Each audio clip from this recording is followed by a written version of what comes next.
औज़ुबिल्लाहिमिनश्शैतानिर्रजीम बिस्मिल्लाहिर्रहमानिर्रहीम अस्सलामु अलैकुम वरहमतुल्लाहि वबरकातुहू। Hello friend, hello EFMS family. उम्मीद है कि आप सभी ठीक होंगे, खैर ऑफिस के साथ होंगे। एक बार फिर आपको वीकली फोरकास्ट में हम वेलकम करते हैं और ये वीक स्टार्ट हो रहा है 17 मार्च 2025 से लेकर 21 मार्च 2025 तक। और इस आने वाले वीक में ऐसे कौन से इंपॉर्टेंट फंडामेंटल हैं जो कि मार्केट के ऊपर असरअंदाज हो सकते हैं, इसके अलावा कौन से इंपॉर्टेंट लेवल्स होंगे जहां से हमें अपॉर्चुनिटी मिल सकती है लॉन्ग टर्म के लिए और शॉर्ट टर्म के लिए। जुड़े रहे हैं हमारे साथ। हम अपडेट करेंगे सीओटी रिपोर्ट, इसके जियो पोलिटिकल रिपोर्ट को शामिल करेंगे, आने वाले एफओएमसी के बारे में बताएंगे और टेक्निकल एनालिसिस करेंगे। नॉलेज से भरपूर ये एपिसोड एंड तक देखिएगा। मैं हूं इरफाक अहमद साकी और आप देख रहे हैं ईएफएमएस ट्रेड। मिलते हैं इस ब्रेक के बाद।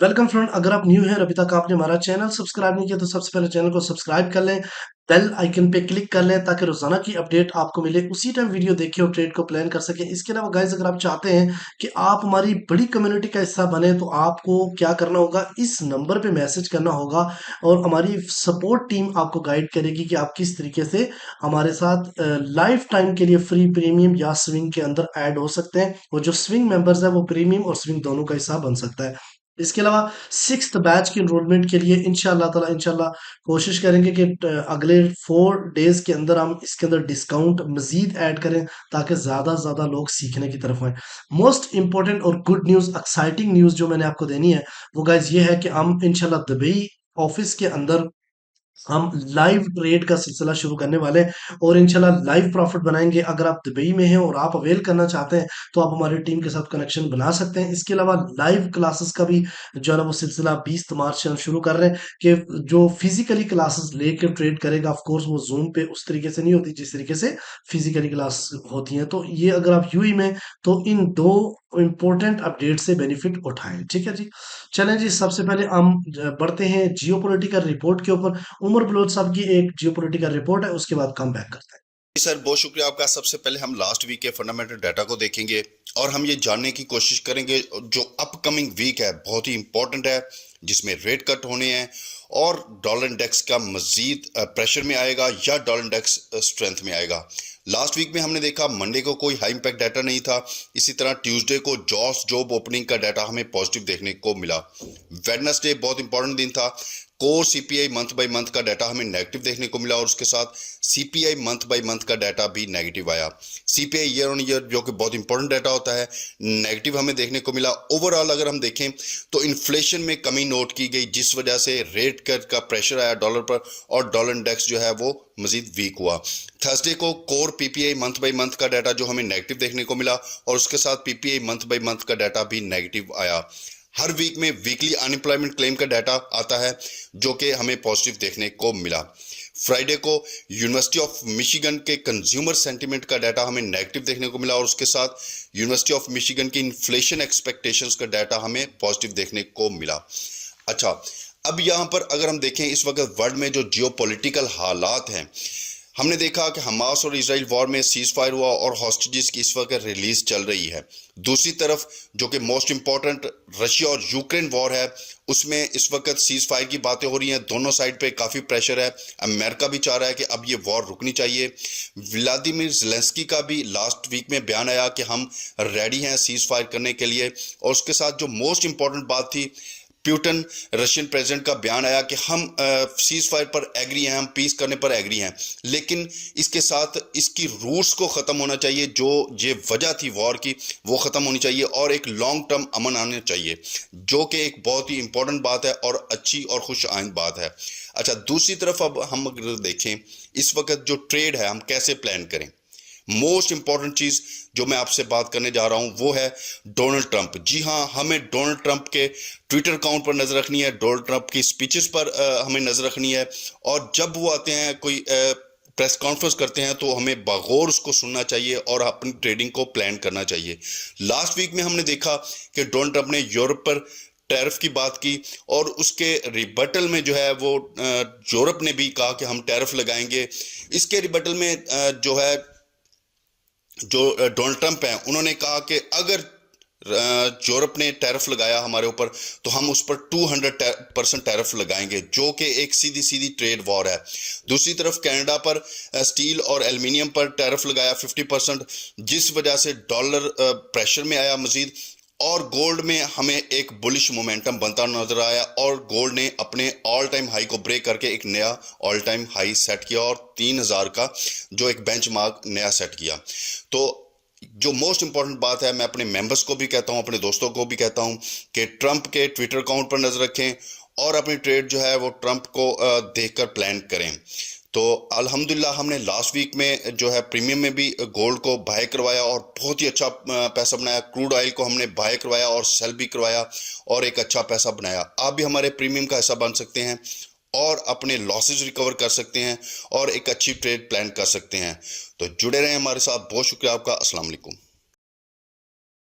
Thank you very much Umar भाई, बहुत शार्ट टाइम पे आपने बड़ी डिटेल तफसीलन जो है ना वो इम्पोर्टेंस दे दिया है कि आने वाले टाइम में हम मार्केट को किस तरह देख सकते हैं जियोपॉलिटिकल हवाले से, और आपने डाटा के हवाले से भी बात की है। अब हम बात करते हैं ये मार्च 17 से 21 मार्च तक मंडे को guys highly highly important news है। 4:30 पे रिटेल सेल का data, retail sale most important data होता है आफ्टर सीपीआई और पीपीआई के बाद रिटेल सेल का डाटा डिलीवर होता है। इसकी फोरकास्ट 0.3 है। अब देखते हैं कि इसको कितना इंपॉर्टेंस दी जाती है, और इसके अलावा जिस तरीके से data back to back negative आता है, इसके भी चांसेस है कि डाटा नेगेटिव आने के चांसेस है। एम्पायर स्टेट ऑफ मैन्युफैक्चरिंग का डाटा भी इसी दिन का है। ट्यूसडे वाले दिन कोई अपडेट नहीं है। वेडनेसडे वाले दिन एफओएमसी है। एफओएमसी में रेट कट कितना है उसके ऊपर बात करेंगे हम। उसके अलावा इसमें रात के 10 बजे जो है ना फेडरल फंड रेट डिलीवर होंगे। उसके अलावा प्रोजेक्शन प्राइस बताई जाएगी, स्टेट एफओएमसी स्टेटमेंट है और प्रेस कॉन्फ्रेंस है जो कि मोस्ट इंपोर्टेंट है। थर्सडे वाले दिन जो है ना वो अनएम्प्लॉयमेंट क्लेम्स। उसके अलावा फ्राइडे वाले दिन कोई अपडेट नहीं है। तो आने वाला टाइम में सिर्फ दो अच्छी इंपॉर्टेंट खबरें, एक एफओएमसी और दूसरी कोर रिटेल सेल का डाटा। ठीक है, अब हम देखते हैं कि इनका इफेक्ट डीएक्सवाई के ऊपर किस तरीके से पड़ता है, लेकिन उससे पहले हम यहाँ पे चलते हैं कि फेडरल जो आपका फेड वॉच टूल्स है इसके ऊपर अगर आप गाइस देखें तो इस वक्त 4 दिन 6 घंटे 26 मिनट बाकी हैं एफओएमसी रिलीज होने में। और इस एफओएमसी में ये जो 19 मार्च 2025 को रिलीज होनी है, इसमें जो फोरकास्ट की गई है नो चेंज की, यानी रेट कट नहीं होंगे, वो 98% है। और 2% है कि रेट को चेंज किया जा सकता है, कट किया जा सकता है। बट अभी चूंकि यहाँ से जस्ट प्रोडक्ट एक प्रोजेक्शंस होती हैं, जस्ट प्रोडिक्शंस होती हैं, इसलिए ऑन टाइम पे पता चलेगा कि रेट कट होंगे या नहीं। लेकिन मोस्ट इस वक्त के हिसाब के मुताबिक लगता है कि रेट चेंज की शरह जो है ना वो बहुत कम है। अच्छा, सीओटी रिपोर्ट के ऊपर बात करते हैं गाइस। तो इस वक्त मैं आपको बताता चलूं, ये सीओटी रिपोर्ट 11 मार्च 2025 को अपडेट की गई है, और इसका जो कोड है वो 088691 है। यहाँ पे आप नॉन कमर्शियल की अगर एक्टिविटी की बात करें तो गाइस प्रॉफिट टेकिंग हुई है, और अच्छी खासी प्रॉफिट टेकिंग, क्योंकि 62% से घट के 57.9% इंट्रोसमेंट डाला है जरूर, लेकिन क्या आप गोल्ड वापस पुल बैक करेगा, इसके ऊपर भी हम बात करेंगे। और यहाँ पे अगर आप बात करें तो शॉर्ट के ऊपर भी कोई खातर ख्वाह जो है ना वो एंट्री नहीं हुई है। ठीक है, और ये क्योंकि इन्वेस्टर स्टॉप जगह पे सेलिंग से भी थोड़ा डर रहा है, और इस वक्त जो है ना सेल की कोई पोजीशंस बनने के ऊपर ही मेरा ख्याल है कि सेल के जो कॉन्ट्रैक्ट में मजीद ऐड होंगे। अच्छा, अब हम गाइस देखते हैं, चलते हैं टेक्निकल के ऊपर। तो DXY से हम स्टार्ट करेंगे। ये आपके सामने H1 चार्ट है गाइस। DXY की इस वक्त कंडीशन बहुत ही ज्यादा खराब है, क्योंकि जब भी डोनाल्ड ट्रंप अपने इसके बारे में बात करेंगे तो ऑफ कोर्स इन्वेस्टर जो है ना वो DXY पे ज्यादा भरोसा नहीं करेगा, और वो मजीद जो है ना वो अपना पैसा विड्रॉ करने की कोशिश करेगा, जिससे DXY मजीद जो है ना वो डाउन साइड आने के खदशात है। ठीक है, अभी इस वक्त करंटली सिचुएशन में इसका ट्रेंड बेरिश है, और स्ट्रॉन्ग बेरिश है। ब्रेकआउट हो चुका है 106.3 से, और काफी अच्छे खासे फेयर वैल्यू गैप मौजूद है जिसको फिल करना मार्केट के लिए है। तो आने वाले टाइम में मेरा लगता है कि मार्केट थोड़ा बहुत रिकवर करेगी, और दोबारा से एफओएमसी में ड्रॉप हो जाएगी मार्केट, अगेन इस सपोर्ट की तरफ जाने के चांसेस है 103। हम अगर बड़े टाइम फ्रेम के भी देखते हैं तो ये आपके सामने डेली का चार्ट है DXY का। तो यहाँ पे पोजीशन गाइस देखिए तो एक ब्रेकआउट देखने को मिला ब्रेकआउट के बाद यहाँ पे आप देख सकते हैं कि एक वाटरफॉल आया और इसकी वजह से फेयर वैल्यू गैप जनरेट हुए। यहाँ पे मार्केट ने थोड़ा बहुत खुद को इम्प्रूव करने की कोशिश की है, क्योंकि back to back CPI, back to back PPI का डेटा नेगेटिव आने की वजह से मार्केट काफी तेजी के साथ क्रैश हुई है डीएक्सवाई की। तो अगर ये इम्प्रूव करता है, मेरा मानना ये है कि डीएक्सवाई आने वाले टाइम में पहले 2-3 दिन खुद को इम्प्रूव करेगा और फिर दोबारा से अपना सेल ट्रेंड कंटिन्यू करेगा। और इम्प्रूवमेंट वाले लेवल भी मैं आपको बताता चलूं, ये 104.9 हो सकता है, 105.4 और 105.9 का एरिया रह सकता है। जितनी भी क्रैश डाउन यहाँ से हुई है उसका रीटेस्ट जोन्स है, ठीक है। और इस बार अगर यहाँ से यानी 105.4 या 105.9 से वापस मुड़ा तो इस डिमांड जोन को लाजमी ब्रेक करके ये डाउन वाले ब्रेक जो 101 और 100 के दरमियान में डिमांड जोन है, इसको भी टच कर सकता है डीएक्सवाई आने वाले टाइम में, ठीक है। अच्छा, यहाँ वीकली सिचुएशन देखें तो एक डाइवर्जेंस बनी है जो कि स्विंग हाई को मार्केट नहीं तोड़ पाई और रिजेक्ट रिजेक्ट हो गई ऊपर से, ठीक है। और रिजेक्शंस 1010.1, और यहाँ पे देखें तो मार्केट ने जो 105.7 का ब्रेकआउट दिया है वीकली, इस पे मार्केट दोबारा से रिटेस्ट करके दोबारा से अपना ट्रेंड कंटिन्यू कर सकती है, ठीक है। अब आते हैं गाइस गोल्ड के ऊपर। तो गोल्ड में थोड़ा सा आपने तवज्जो देना है ताकि आपको बात की सही तरीके से समझ आए। ये आपके सामने मंथली चार्ट है, और यहाँ पे चूंकि अभी मंथ के में 16 डेज बाकी हैं, मार्च का महीना क्लोज है, लेकिन ये अभी जो 14 डेज 15 डेज गुजरे हैं इसमें इसकी पावर देखें, अच्छी खासी मार्केट ने जो है ना वो पावर जनरेट कर ली है, ठीक है। अब ये देखते हैं कि अगर तो ये 2949 से यानी 2957 से ऊपर वीकली मंथली क्लोजिंग हो गई, फिर मार्केट बहुत 3150 तक भी जाने के चांसेस हैं। लेकिन मुझे नहीं लग रहा कि क्लोजिंग ऊपर करेगा, मंथली क्लोजिंग इससे नीचे हो सकती है। और आपके लिए उस 2790 का एरिया बेहतरीन मंथली डिमांड जोन है, और इससे पीछे जो बुलिश इनगल्फिंग बनी हुई है उसका एक ऑर्डर ब्लॉक है 2723 से लेके 2570 के दरमियान में, ठीक है जी। आप आते हैं इससे छोटे टाइम फ्रेम के ऊपर। तो गाइस ये आपके सामने जो टाइम फ्रेम है इसको है वीकली बोलते हैं। वीकली टाइम फ्रेम के ऊपर गाइस, वीकली टाइम फ्रेम के ऊपर मैं आपको थोड़ा सा बात समझाता हूँ कि मार्केट का जो सीपी है वो 2984.9 यानी 2984.9 के ऊपर मार्केट रुकी है। और यहाँ पे अगर आपका इस बात करूं, मैं आपको बताता चलूं तो इस वीक में मार्केट का जो लो लगा था वो 2881, ठीक है, मंडे वाले दिन ही लगा थी। तो उसके बाद कंटिन्यू मार्केट ऊपर ही जाती रही, और हाई मार्केट ने फाइनली 3005 के आंकड़ा तय कर लिया। यानी 3005 मार्केट कितने टाइम से मैं बोल रहा हूँ मार्केट 3000 लगाएगी, और फाइनली मार्केट ने जो है ना वो हिट कर लिया 3000 का एक संगे मील। और यहाँ पे गाइस आप देखें तो मार्केट का हायर हाई बना, फिर मार्केट ने हायर लो बनाया जो कि 2535 था, ये वीकली बता रहा हूँ। फिर मार्केट ने एक स्ट्रॉन्ग स्ट्रेंथ पकड़ी और एक हायर हाई बनाया कहाँ से, 2954 के ऊपर। फिर मार्केट ने पुल बैक लिया और हायर लो बना कितने पे, ये बनना था 2833 के ऊपर। फिर मार्केट अपसाइड की तरफ जाके एक नया हायर हाई क्रिएट कर चुकी है, और वो है 3005, ठीक है। अब ये देखना ये है कि क्या मार्केट इसको ब्रेक करके अगेन एक नया एरिया सेट करेगी। लेकिन गाइस बताता चलो, थोड़ा सा मार्केट को पुल बैक लेना होगा। एक तो जो वीकली ब्रेकआउट हुआ है और वो है 2957 का एरिया, 56 का एरिया। तो ये वाला एरिया एक अच्छा डिमांड जोन बन सकता है। और सेकंड डिमांड जोन जो बन सकता है, वीकली बात कर रहा हूँ, 2833। ये दो इंपॉर्टेंट जोन लेवल्स हैं जहां से एक लंबी बाइंग दोबारा से आपको देखने को मिल सकती है, ठीक है।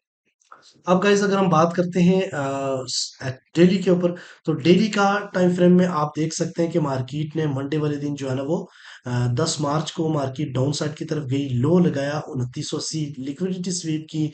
और फिर उसके बाद मार्केट हायर हायर हायर बनाती गई, एक दो तीन, और जो लास्ट फ्राइडे वाले दिन है ये डोजी टाइप कैंडल क्लोज हुई है, और मार्केट की जो प्रोजेक्शन प्राइस है उसको हिट करके। तो यहाँ पे सिनेरियो थोड़ा बहुत क्लियर आपको दिखेगा कि मार्केट ओपन होते ही आप लोगों को बाय नहीं करना, मार्केट को संभलने देना है। मंडे वाला दिन इज वेरी इंपॉर्टेंट। अगर तो मार्केट ओपन होते ही अपसाइड की तरफ गई तो ये 96 से रिजेक्ट होगी, मैं H4 के ऊपर बताऊंगा। और यहाँ से मार्केट में ये जो डोजी टाइप कैंडल फ्राइडे वाले दिन क्लोज हुई है, इसमें काफी सारा प्रॉफिट टेकिंग हुई है। और आने वाले टाइम में मार्केट आपको 2958 और 2928 का एरिया दे सकती है बाइंग के लिए, जो कि एक जबरदस्त एरिया बनेगा बाइंग के लिए, ठीक है जी। और ये गाइस हम बात करेंगे इसके नीचे अगर आप देखें तो यहाँ पे एक बुलिश इनगल्फिंग बनी थी, जिसका ऑर्डर ब्लॉक जो है ना वो 2918 और 2870 के दरमियान में है। ये भी काफी इंपॉर्टेंट जोन है बाइंग के लिए। इसके नीचे जो है ना वो 2856 और 2830 का लिक्विडिटी स्वेप जोन पड़ा हुआ है। जब तक मार्केट 2832 से नीचे नहीं जाती, सेलिंग आप ना देखें, डीप से बाय को प्रेफर करें। अच्छा, अब हम चलते हैं जी H4 के ऊपर। गाइस H4 में आपने चीजें समझनी है। यहाँ पे गाइस देखें तो ये जो आप देख सकते हैं कि मार्केट ने क्या किया, ऑल टाइम हाई लगाया, और ऑल टाइम हाई लगाने के बाद मार्केट ने एक डोजी टाइप कैंडल क्लोज की, और next candle market again upside की तरफ बायर ने जोर लगाया, बट स्विंग हाई नहीं तोड़ पाई, यहाँ से रिजेक्ट हो गई 2996 से, ठीक है। क्योंकि ये पिछले हाई का रिट्रेसमेंट एरिया था, ये मैंने लाइव में भी बताया था। और मार्केट फिर दोबारा से अगली वाली कैंडल भी डाउन साइड की तरफ लेकिन नीचे से जो आप देख सकते हैं रिजेक्शंस, ये जस्ट प्रेशर अब आएगा। तो मेरा ख्याल ये है कि अब इस जगह से बाइंग ठीक नहीं है। अभी मार्केट अगर ओपन होती है अपसाइड की तरफ जाती है, और जाना भी चाहिए मार्केट को, ये लेवल्स है 2996 का। यहाँ से अगर फिर रिजेक्ट होती है और फिर ये फेयर वैल्यू गैप जो इतना बड़ा मार्केट ने क्रिएट किया है, इसको फिल करती है, और ये ब्रेकआउट वाला लेवल्स बहुत ही ज्यादा इंपॉर्टेंट है 2956 का। 2956 से आपको मार्केट जो है ना वो एक बाइंग अपॉर्चुनिटी दे सकती है। और अगर इसको यहाँ पे कुछ भी हो जाए, कम अज 100-200 पिप्स तो आपको मिलेंगे। तो आप जो है फिर दोबारा रिजेक्ट अगर हो जाती है, तो फिर जो है ना वो ये वाला जोन जो है ना, ये जोन काम करेगा।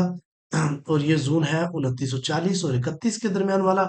मेरे नजदीक सबसे बेस्ट जोन आने वाले टाइम में ये है 2940 और 31 वाला।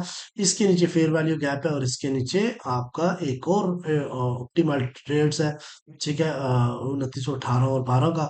और इसके नीचे अगर यहाँ से यानी 2912 से नीचे मार्केट ने रिजेक्शन दे दी आने वाले टाइम में, तो फिर ये फेयर वैल्यू का पिन करके अपसाइड कर तरफ आ जाए, और फिर यहाँ से अगर इसी डायरेक्शन में क्लोज हुआ, तो सेलिंग हो सकती है कहाँ तक, 2865 तक, ठीक है जी।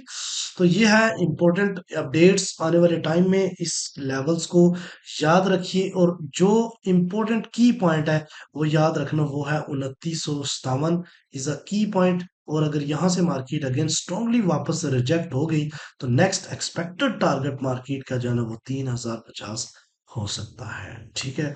आई होप कि ये वीडियो आपके लिए काफी इंपॉर्टेंट साबित हुई होगी। कमेंट सेक्शन में अपने प्यारे अल्फाज का इजहार जरूर कीजिए अगर आप ईएफएमएस ट्रेड की वीडियो से, ईएफएमएस ट्रेड के प्रीमियम से और हमारे सेटअप देने से बेनिफिट उठाया, तो कमेंट सेक्शन में राय का इजहार करें। और ये हमारा हक है, और ये आपने जरूर करना है, इससे हमें खुशी होती है, और हम मजीद जो है ना वो आपके लिए काम करते रहेंगे। जुड़े रहे हमारे साथ।